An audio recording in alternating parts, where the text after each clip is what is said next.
There are journalists who excel at presenting intricate global affairs with clarity, offering fresh perspectives on the stories that shape our world. Their investigative work often challenges dominant narratives, opening doors to deeper understanding. My guest today is one such individual who has dedicated her career to uncovering the truth behind complex international issues, producing thought-provoking and influential reports that resonate with audiences worldwide. Welcome to SOAP. I am Bahman Roy, your host.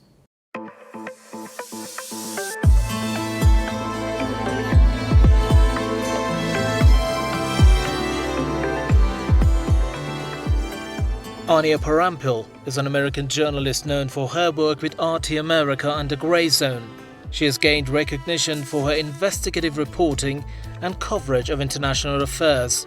Her journalism often focuses on geopolitical issues and has brought her into the spotlight for interviews and collaborations with prominent figures.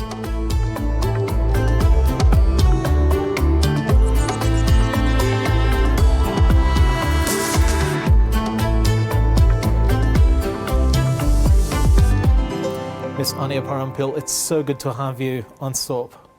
Thank you for having me. It's wonderful to be in Tehran and to explore this country. Lovely to hear that. Anya, if I may call you that since the beginning of the interview, and to make sure, give us some insight into your upbringing, something that inspired you to go after such a career in journalism.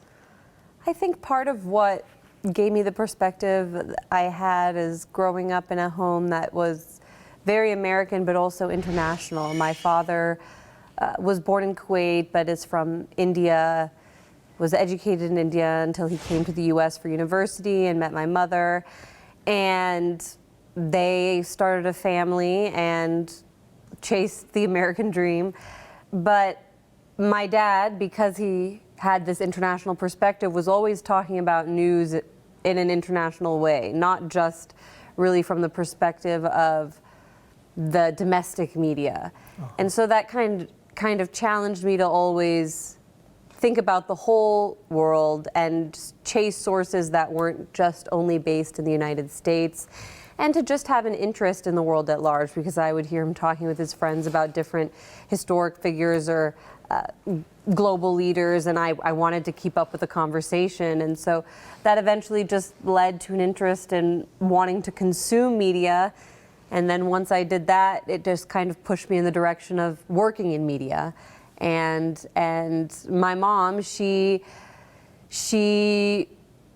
always questioned things, had a different view of the world, not just again what we were told in the mainstream U.S. media. She was studying to be a teacher of English as a second language, and was talking about Noam Chomsky because he's a linguist but also a great political thinker. And so between the two of them, I was exposed to a lot of different ways or alternative ways of thinking. But at the same time, I think that's part of a tradition in America that I would like to see grow, of people not just focused on the inside, but trying to learn about the outside as well. Of course, thinking out of the box, I can see that you were raised in a culture of critical thinking, and that is very impressive from the things that you just told me. And where did you decide on continuing your education regarding this field? Well, originally I actually wanted to be a diplomat. So I after high school, enrolled at the George Washington University in D.C. at the Elliott School, which is right across, it's their international affairs diplomatic school that's right across the street from the State Department. You can see the State Department on your way to class every day. And on one hand, I was so excited to be in D.C., and there were a lot of interesting people there. On the other hand, I did see that there were a lot of students my age who weren't trying to go in there to change things the way that I wanted to, but they actually just believed in the status quo and believed in the system. And on a whim, I sent a resume to RT America, the branch of the international Russian station that was based in Washington at the time, and got an internship. ended up quitting my studies to work there full time and anchor, and I had a great few years there until things changed, but that's the nature of media, and now I've been able to enjoy an independent career. But I would say I got my education in terms of broadcast journalism and presenting at RT rather than a traditional classroom, because I left that behind. Yeah, and I was just curious to know, any of your classmates at the university, did any of them ended up in the government? I don't know. Figures that I might know. I got out of there pretty quickly. I think they're still quite young. They wouldn't be very recognizable or prominent now, but I'll keep an eye out. Of course, and you got your education, like you said, in the field, which makes a lot of difference, of course. But did you have a chance to go and work for RT in Moscow? I did not, unfortunately. I have never been to Russia. And my name, Anya, which is Russian, is really just a coincidence because my Indian father and American mom couldn't agree on a name. So they picked that, they heard it. But then I ended up working for a Russian station with a Russian name. But no, I've never been to Russia, and I would love to, but it hasn't happened yet. So your interest in Russian foreign affairs, it came from working for RT America? Well, my interest in U.S.-Russia relations, yes, definitely came from that and getting the inside of working in the office, though the vast majority of the people who worked there were American like me, and many of them were hostile to the way we presented things, and they were definitely allowed to be voicing their opinions and be critical of the coverage. You know, the Syrian war was happening at that time. There were many Americans who didn't agree with me. It's not that I took the Russian line. I was against U.S. intervention as an American, so I was comfortable opposing it and comfortable criticizing the U.S. role in that conflict. And what we see now, people on my side of the debate, I think, were proven right now that we see Al-Qaeda in charge of the country and running genocide against minorities and maybe even normalizing with Israel. But that was what my concern was then. That's just an example of how I think my views fit with where I ended up, though there's always this drama in the United States over Russian media, and eventually the U.S. government pretty much put enough pressure on RT to shut it down. Right, and any public figure within the realm of presenting, hosting, who could be like an inspirational figure to you? Well, I really liked Glenn Greenwald, the print journalist, growing up. It's funny, I don't agree with everything or his perspective, but I really enjoy watching the Fareed Zakaria show. I think he was also a good voice during the time of initial U.S.-Iran negotiations back in the Obama years. He was always defending Iran in the context of the U.S., where, you know, everybody is talking about an extreme vision of Iran that I think he helped break through. And he has a good way of accessing international figures and presenting international news, even though I think now he's kind of just fallen into the liberal establishment. But I would say he and the people that I worked with at RT were some of the people that I admired most. Lovely. And of course, you were working with RT before, naturally before it got shut down from working in the US and also Europe. Any challenges you were facing as an anchor, as a news presenter while working there? The greatest challenges came from the pressure that the US government eventually exerted on the channel. They forced in, what was it, 2017 or 2018, they forced RT to register as a foreign agent. Not something they did with Al Jazeera, not something they did with BBC, not something they do with the Israel lobby in the United States. So they were taking a media outlet and forcing it to register as if it was a foreign lobbying group. And this had implications for us because then we could no longer access U.S. government figures. Many guests were afraid to come speak to us because then they have to report back to the U.S. government that they spoke with us. But it eventually turned into a situation where the head of the network in the United States gave into the pressure and kind of wanted us to cool off from our traditional way of doing things, which is why I ended up at the network to begin with. And that was the point that I ended. It became a conflict when they wanted to exert more control, but not for me to say things that were pro-Russian, for me to just silence myself in terms of how I criticized U.S. policy because they were afraid of the U.S. government. Yeah, and it started from when exactly? I want to make sure what government was in charge at the time. Well, it was under Trump, but it wasn't because of Trump's people in the administration. It was during this period when the first round of Trump, when they were trying to say that Trump himself was a Russian agent. Do you remember there was this Russiagate fiasco? That, yeah. And so the way that they went about it was to say that RT had somehow helped Trump get elected. And the U.S. government actually even released this Office of International Intelligence released a report trying to prove Russian interference in the U.S. election.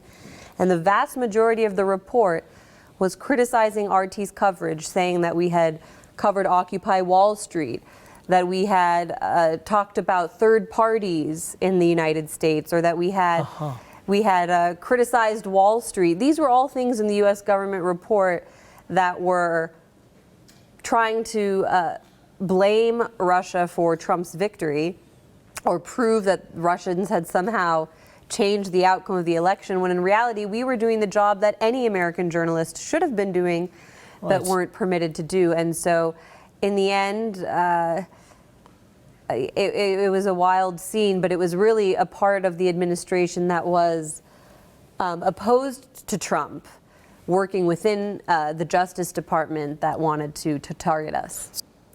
So, and of course, your journey with RT America ended that way. And where did it take you from? What was your next step?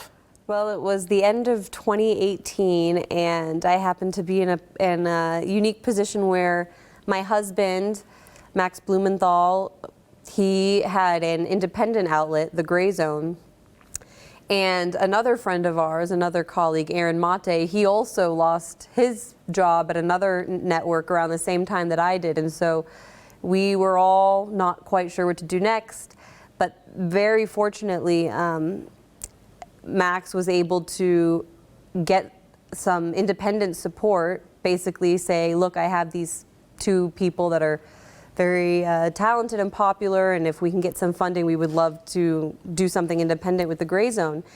And it was at this time, right when Trump recognized Juan Guaido, this alternative president in Venezuela, right, this phony regime that had no control over any ministries or the border, but they were recognizing him officially as the president.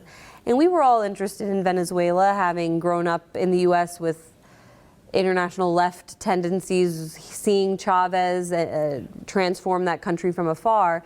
And so we decided, why don't we go to Venezuela? This is a hot story. Maybe if we go there, try to get some interviews and do some reports, this will be a good way to kickstart the Gray Zone as an independent media outlet. And so we went, and the rest is kind of history, because those videos ended up doing very well. And I ended up getting pretty involved in covering that, what I now call a corporate coup. I ended up writing a book, compiling some of my investigative reports on that coup operation, and showing how it was a template that can also be applied to Iran of how the U.S. uses media tactics, diplomatic tactics, financial warfare, and dirty war tactics to destabilize its enemies. And I got really deep into the Venezuela case to show how they used this example of recognizing a phony government to basically steal billions of dollars worth of Venezuela's sovereign wealth, including gold that was stored in the Bank of England, or Citgo Petroleum, their subsidiary of their state oil company in the United States. It was all stolen and looted as a result of this policy. And so that kind of became my main area of interest, and the Gray Zone just took off from there. Right, and you were like underground working from Venezuela. I went there for a month the first time, and then I went back later that same year in 2019, because it was, at that time, Venezuela was chairing the non-aligned movement, and so diplomats from all over the world ended up convening in Caracas Foreign Minister Zarif at the time was there, lots of high-level officials, and so I went to cover that as well, because my interest in Venezuela then morphed into an interest into the changing world. As an American, I think it's important for us to understand how our sanctions policies and our weaponization of the dollar have actually blown back against our interest. And I was very fascinated by the way that the rest of the world was, instead of collapsing and giving up, rising to the occasion and coming together to fight against this financial empire, this dictatorship that is not serving us in the United States. It's not serving the people of Venezuela or Iran or really anyone in the world. So I just kind of kept chasing it from there. But in the end, I spent a total of about 3 months in Venezuela over different periods. Right, and you did investigative journalism on the issue of the coup. Could we call it a failed coup now, or is it still going on? It's definitely a failed coup in the sense that they never changed the regime, and now the Trump administration is even negotiating with Maduro because they have to acknowledge that he's in charge and he's not. What is the other guy doing? He's in Miami. I think he's a graduate student, and they actually now have had 2 more people replace him since. First, this figure who ran in the election last year, who they say won, and then he handed it over to Maria Corina Machado, who I write about in my book as one of the main U.S.-backed candidates since Chavez's time. Since the coup against Chavez in 2002, this woman has been receiving money from the United States, from NGOs, and running NGOs to try to destabilize the country. She's now the president, according to the opposition, but the U.S., like I said, they've moved on. They're negotiating with Maduro, but it did succeed in the sense that, as I mentioned, billions of dollars worth of the country's wealth were stolen in broad daylight, and the recognition of this fake government just provided cover for that, because then they said all of your accounts in the U.S., all of your accounts in Europe are frozen. In fact, Maduro, just a few months before they recognized this government, had lodged a repatriation request with the Bank of England to bring back Venezuela's sovereign gold supply. So then conveniently, Britain says, oh, we recognize this other guy, now we don't know who the president is, we have to keep this gold indefinitely. We get to steal it while we're having a gold shortage in London. That's convenient for them, right? Same old, same old. And it's really funny how people are just influenced by the mainstream media. I remember those days when the recognition of this other guy was on top of all news, but then it died down and nobody even asked where he is until now that we are talking about, and you said he's in Miami, he's a graduate, and of course living his life and the money of the people of Venezuela. Off stolen money. Of course. And what do you think was the element that made the Venezuelan government overcome this challenge? They like I'm sure you understand, in Iran, are in a very difficult situation, because when you have people living under sanctions for years, of course, some people are going to just want change because they're concerned about their lives, and they want to give the best possible standard of living to their families. But the history of Chavismo has done such a great job of getting to the roots and the poorest of society and lifting them up, that they've still held on to this solid base of support in the country. But it gets tricky as time goes on, as you know, because the pressure, people get tired and people become less political because they have to just worry about survival. But I do think that relationships such as the one that Venezuela built with Iran, for example, really did make a difference. I write about in the book how in 2019-2020, Venezuela was facing a major oil crisis. Yes. Even though they had the oil, they have the largest oil supply in the world, their crude is very heavy. Yeah. It's thick, so it needs to be mixed with chemical inputs and light crude in order to be pumped. And they couldn't get access to the chemicals and the inputs that they needed at the time because they were cut off from the international market. They couldn't even make the payments that they used to make. Right. So you may recall it was in 2020, I believe, Iran sent 5 oil tankers. It was this big dramatic moment all the way from here to Venezuela in order to give them the equipment and the resources they needed to fix their crisis. The U.S. made a lot of threats. They sent a Navy ship, a major ship to the Caribbean as a threat. But in the end, they couldn't go to war with Iran and Venezuela, so the ships arrived, and that actually broke their oil crisis. So this is an example of how the changing world, Americans may have never thought that Iran and Venezuela could look to each other for assistance, but that's not the only example. Turkey, other countries as well, Russia and China. These are the countries and the relationships that have made a difference in Venezuela's survival, and I think the survival of those countries as well. This is the world that is changing, that is emerging, where these countries can come together. They don't have to have the same ideology, the same economic system in their own countries, but they come to each other out of natural need to survive. I think in one of the interviews I did, the Venezuelan foreign minister at the time, Jorge Arias, said it's like the natural flow of a river. We all come together just because that's where nature has pushed us. Yeah. And is that sort of a beginning, of course? I think we're in the middle of a beginning of a new world order. I do think so. I know there are a lot of people who might jump to say the U.S. empire is done, China and Russia have replaced it. I don't think we're there quite yet. The U.S. is still very strong. Indeed. But I do think that some of Trump's policies now reflect the sense that Americans know the world has changed and They're that realizing the fact that they can't continue down this path anymore. The tariff war, for example, I think is a manifestation of that. It may have not been the wisest way of addressing this changing order, but it was a reaction. It was an anxiety that, oh, the way that we're dealing with the world isn't going to serve us anymore. There's also been a lot of talk of anxiety about BRICS and the move away from the dollar. But again, that's just inevitable because we've sanctioned all these oil producers, Iran, Russia, Venezuela, and we're at a point when India, China, these are major consumers. We can't boss them around as the United States and tell them not to buy their oil. And so if we're not letting them trade in dollars, it's only natural that they're eventually going to trade in their own currencies. Of course. And of course we have the hegemony of dollar, which is not that easy to be broken, of course.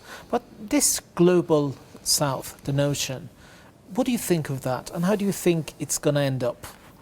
I think that people are going to have higher standards of living in the future, and that I don't know how long it will take, but that we're all moving in the direction of a better life. I think even in the United States, as I said, while Trump's policy is very brutish, as an American, I do support the idea that we are less reliant on imports and that we actually focus on our own industry again, because that would be good for us. Of course. And so, as I say, it's just the inevitable outcome of our abuse of the international system and the hegemony we've enjoyed for so long that has led to this. And I hope we can find our place in the new world as the United States, because I think the global south is going to get there anyway, whether we like it or not. We can't put the genie back in the bottle. Right, and like you said, everything is moving towards a change. And the kind of change would be inevitable. We don't know if it's going to be tomorrow or a decade from now, but it's going to be eventually a multipolar world we're looking at. Anya, this is really interesting. We're going to talk about it some more, but after a quick break.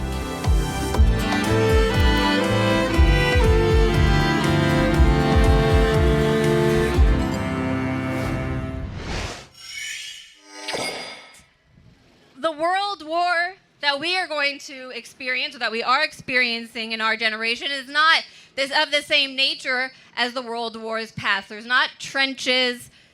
The nature of the war is different. The battle is different. It's a hybrid war. They have economic sanctions that they levy as part of this war. They wage a media war through your mind now, not just on the television, but through social media as well. And there's a proxy war. There's a covert aspect, which is what we're seeing play out in Ukraine. And when we are clear about those objectives and about the stakes, it's not so hard to put away our differences and to come together and rage against the war machine. So thank you all for doing it. Thank you for letting me speak. Thank you to Nick and Angela once again. And no more war!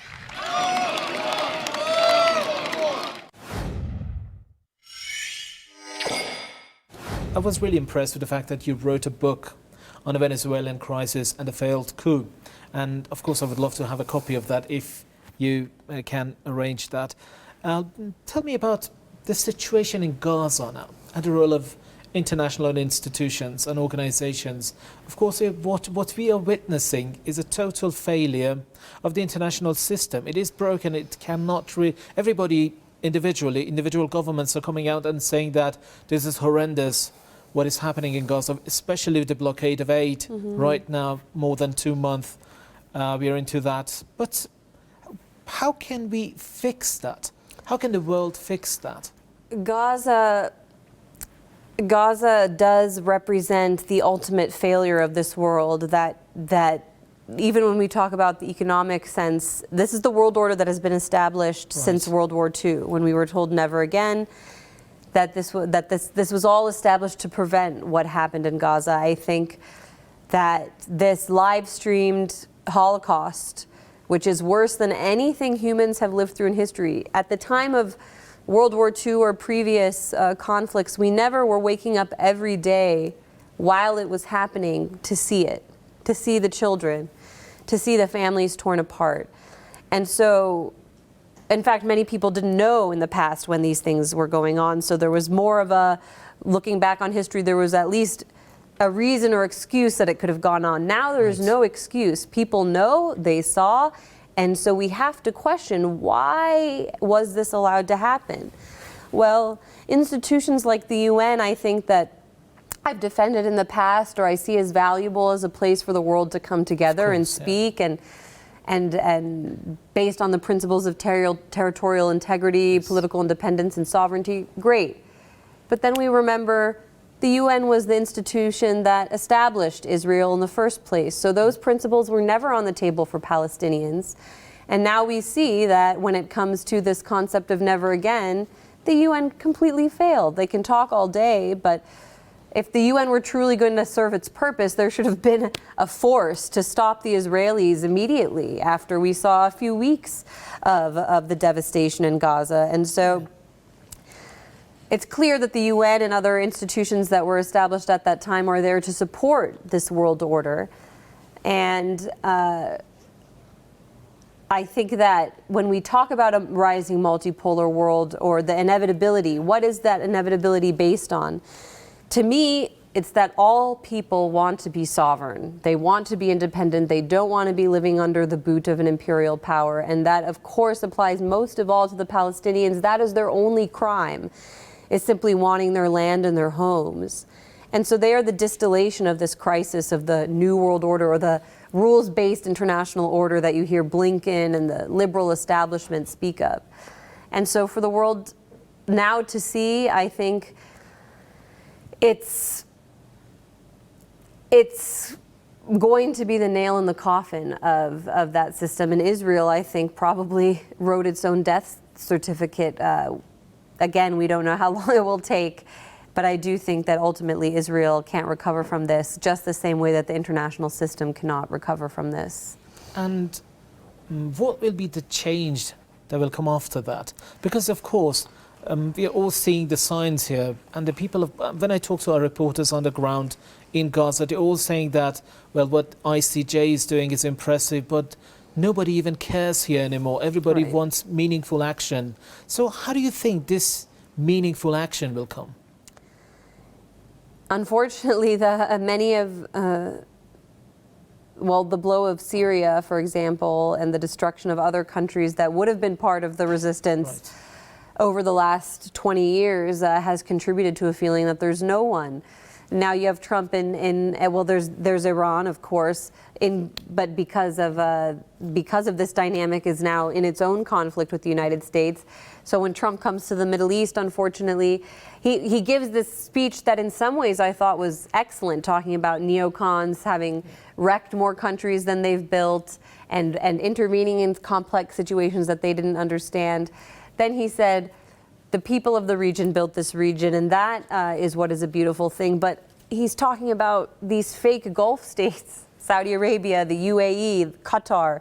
These are not the people of the region. These are not really even, they're kind of all of invented people, especially when you look at the Gulf states. So he's not talking about the Arabs and the Iranians who actually have centuries of civilization and history and a record of building their own region. I wish that that's what he was talking about.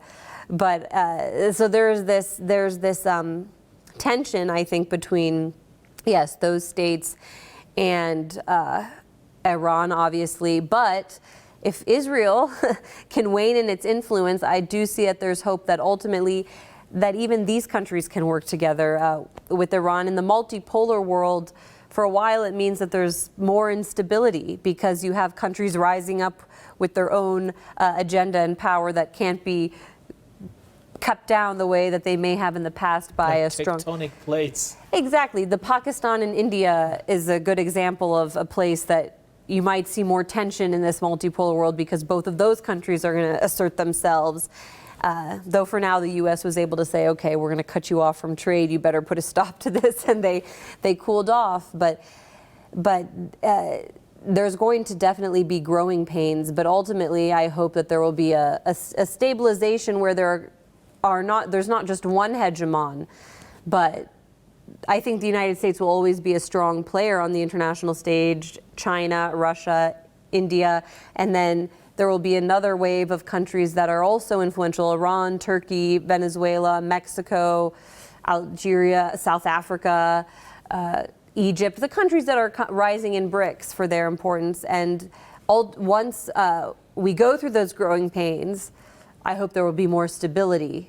And I hope the U.S. decides to just participate in that world as equals rather than try to undermine it, because it's not going to work out for anyone if we continue down that path. Right. I want to focus a little bit now on the US-Israeli relationship, because even mainstream media are saying nowadays, as we speak now in May 2025, they're saying that there is a break and between the US and Israel, especially over the Iran issue. Do you think that is true, or is it just mind games? I think that it has to be true to a degree. If I'm in the position of Donald Trump, and what we know about Trump is that even maybe just from a narcissistic perspective, he would like to be remembered in history as a positive figure. He would like to be remembered as a deal maker. Yeah. I don't think he would like to be remembered as the one who went to war with Iran and destroyed the I think the United States would face an absolute internal crisis if it went to war with Iran. We have not experienced the level of military response in a conflict that we would experience if we engaged with Iran for decades. If we got body bags sent back to the United States the way that we would if this terrible situation, if the Israelis had their way, played out, there would be internal strife in the United States that would maybe destabilize it to the point of no return.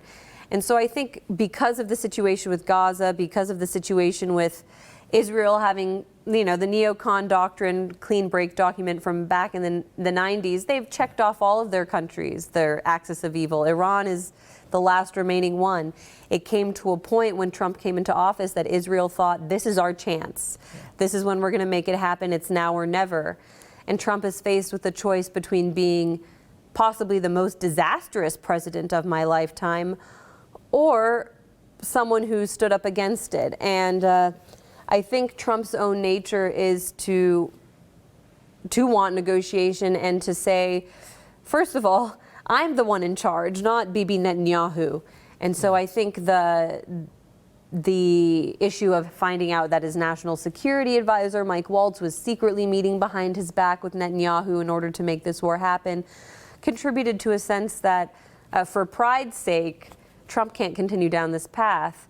And so even if I don't love what he's doing with the Saudis right now, I do think that it is a bit of a slap in the face to Israel. And so I think that's positive. And from what I see in consuming U.S. media, I do think the rift is real, because I see that the Trump surrogates are speaking out against Israel for the first time in a way that 10 years ago, 5 years ago, you could have never imagined an American politician saying. For example, Marjorie Taylor Greene, she's a representative in the Trump camp, very strong figure in Make America Great Again. She said the other day that the Americans are tired of being lied to and going to war for Israel. This is something amazing to hear from a Republican politician. Matt Gaetz, who Trump originally selected as his attorney general, also recently went on a podcast and said, it's a little strange if whether you're on the right or the left, if you make legitimate criticisms of the Israeli government, they call you anti-Semitic, and that you have to toe a certain line from both parties on Israel. For these truths to be said out loud, to me, suggests that, yes, this rift is real, and Americans cannot tolerate this anymore. For all of the money that they've put in, the Adelsons, the main Zionist donors, they can't compete with the fact that the grassroots base of Trump, the youth, are totally over with Israel. Even the evangelical Christians, the young ones, they don't support Israel in the same way that the older baby boomer generation does. Right now, polls say that over 60% of American Republicans do not want war with Iran. And 10 years ago, those people would have been more susceptible to propaganda, and they're not now. I don't think you can undo that. And so I'm hopeful. It's going to take a lot of work, and there's a lot of darkness that comes when you start to talk about the Israeli situation. Even the truth about the JFK files, for example, when Trump declassified some of those, we started to see Israel mentioned a lot more when it came to that plot. So that's what you're dealing with when you start to question the Israeli special relationship. But again, I think it's inevitable. We cannot continue to be this way. I mean, whether it's our speech rights at home being taken away on behalf of this foreign government. Yes, of course, we've seen that at universities. It's ridiculous. I mean, it's interesting to see Trump's base even complaining about, they said we wanted deportations, but not for this. We wanted, to look at this crisis that we had of millions of people coming across the border and disappearing into the country. We weren't worried about university students writing op-eds about Israel while here on legitimate visas and green cards. It's exposing the level of control to a point that Americans have never really seen before. And in that way, once you rip the mask off and you see the ugly monster, people are going to want to put it down. Right, and one could say, despite all the casualties in Gaza, taking into account the big picture, we could see that this entire thing is backfiring against Israel. But could we see a similar move, meaningful move, by the US government regarding Gaza, trying to end this blockade and a war there? I think that we're unfortunately taking baby steps. At this point, we're dealing with rhetoric and just trying to stop the escalation of the situation with Iran. But of course, if Trump really wanted to make a deal, tomorrow he could say he's ending aid to Israel and force them to let aid across the border. But we're not there yet, unfortunately. I don't think there's the bravery or the situation isn't prepared for that level, and that's disappointing to me because, of course, it's nice to talk about all the theories of the changing world, but when there are people suffering at the level there is in Gaza, it's pretty hard to tolerate. And there's this feeling of helplessness that I've even struggled with personally since this war began. All of us, I think.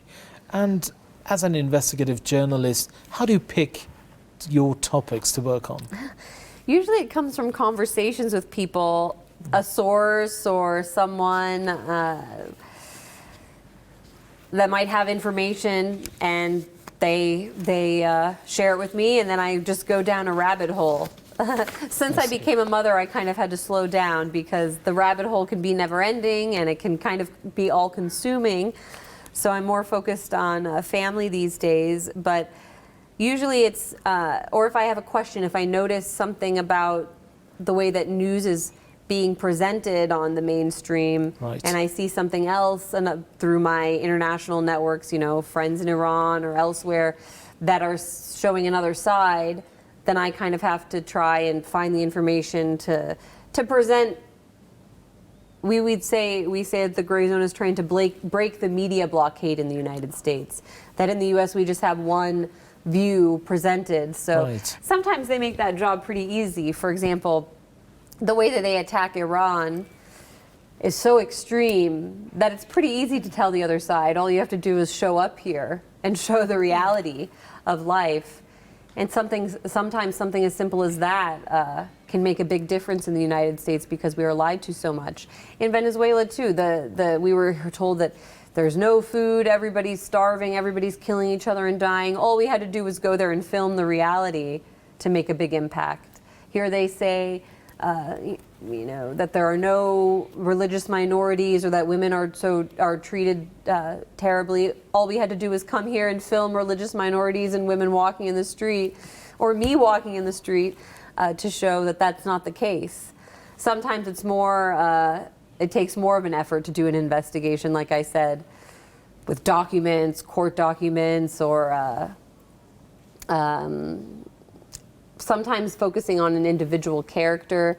That's something I did a lot with my book, was taking the individuals who were leading the coup Right.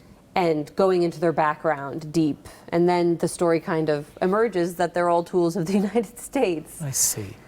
That is very interesting. And of course, research is a huge part of your work as an investigative journalist, and mainstream media try to get you far and away from true material. How do you get to kind of make your way through and find them? I mean, the internet has given us great resources, and for all the faults of X and the problems with it that are clear, it has also served as a great tool for connecting people around the world. And traveling to places and meeting people, that to me is the greatest key. That's the greatest source of information, is people to people. Anya, this is really interesting. We're going to talk about it some more, but after a quick break.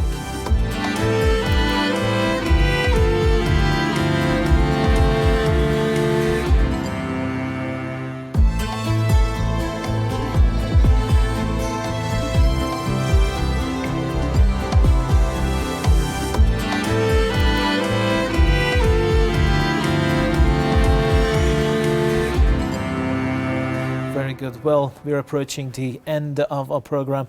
Anya, I don't know, time really flies. I really did not realize the passing of time because I wanted to keep talking to you for hours. I really enjoyed this conversation. We are at the end of our show. We have about a minute in which you can talk directly to our viewers. Our viewers will become yours right now. So take your time, talk to the camera right behind me and straight to our audience.